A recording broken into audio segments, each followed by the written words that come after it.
J'analyse le CV de Léa en moins d'une minute. Alors, t'as mis ton nom et ton prénom, c'est nickel. T'as mis le nom du poste que tu recherches, ça c'est très bien. Alors par contre, il y a une faute d'orthographe, il y a deuxième app commercial. Ça pardonne jamais. Il faut jamais laisser passer une seule faute d'orthographe sur le CV. Faites-le vérifier par ChatGPT, ça prend 2 minutes et au moins vous êtes sûr de jamais faire de faute d'orthographe. Sinon, au niveau des contacts à droite, donc le numéro de téléphone, le mail, l'adresse, ça c'est parfait.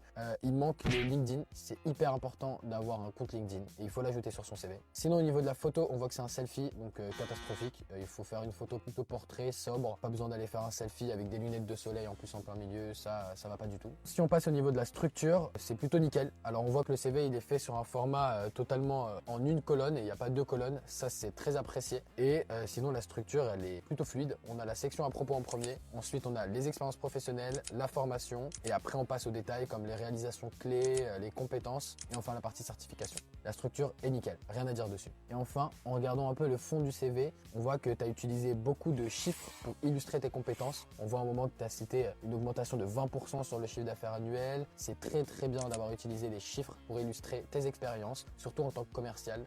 Donc bravo pour ça.